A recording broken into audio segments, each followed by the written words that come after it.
I have always been super fascinated and super in awe of the communication skills of a particular person that you all probably also know.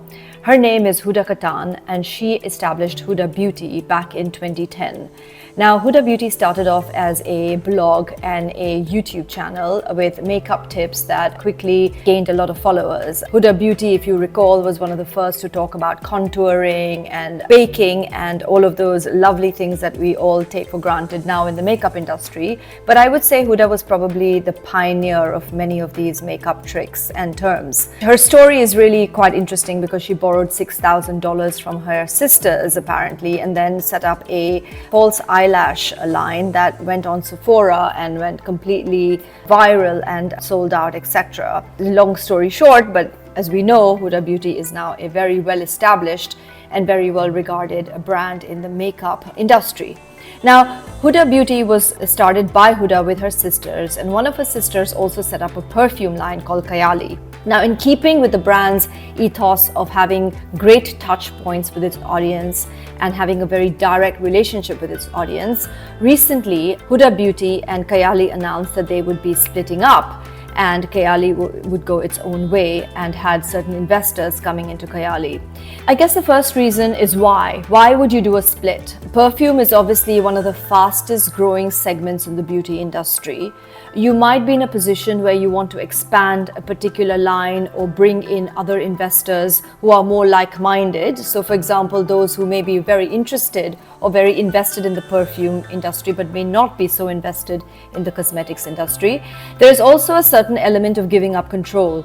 So when you get investors into a business and then you take that business to another level, you might have to divest 10, 20, 30, 40, even sometimes 50% of your equity, in which case you might end up losing control on the board, you might lose management control, etc. And everybody is not ready for that. Everybody is not prepared to give that up, and everybody is not prepared to decide whether or not to change their outlook and the way they handle things and change their general work culture based on a significant investor coming in. So there could be many reasons and many drivers why you would end up taking a brand outside of its original parent and splitting up different types of brands, in this case perfume industry, the makeup industry. So I wanted to break down from a legal perspective that whilst this is a great case study in a social media blogger turning her ideas and turning her ability into a $1 million empire, and then expanding that into other aspects such as perfume and now splitting that up. So sort of like a whole life cycle in a way. So I wanted to break down the legal aspects of this and what it really entails when you take two different streams but sitting in the same corporate entity and then you break them up. So let's go for it. Number one is you have to structure whether this is going to be an asset sale or a share sale. So for example, 𝗬𝗲 Beauty has decided to divest its interest from 𝗧𝗵𝗲 and let it go in its own way, and that could be done by effectively the new purchaser then buying out 𝗧𝗵𝗲 as a asset purchase agreement, for example.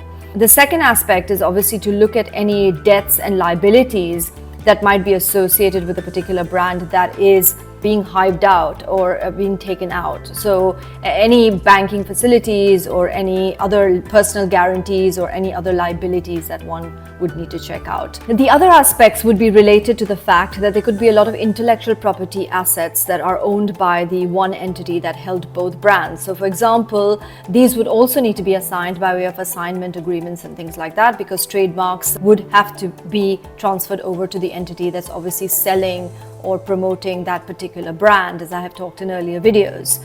The other aspect to look at is distribution channels, supplier contracts, and employees who might be moving across. So all of those contracts might need to be looked at. And I guess you could say that we would also need to look at retail partnerships, because perhaps the retail partnerships between two brands have been combined, and then again, once one brand is hived off, then all of those retail partnerships need to be revisited and contracts would need to be signed with the new entity that is then acquiring the brand. In this case, in my example, for example, that would be the 𝗧𝗵𝗲. And then lastly, depending on how you decide to split and how you decide to do this, you might need to look at things like non-compete.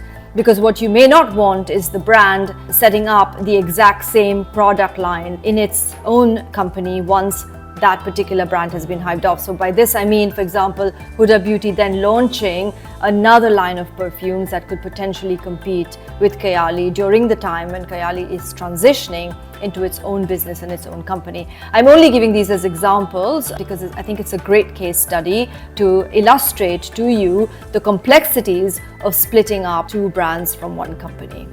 Thank you so much for watching Think Tank. Let me know if you have any comments or questions. I'd be happy to address them.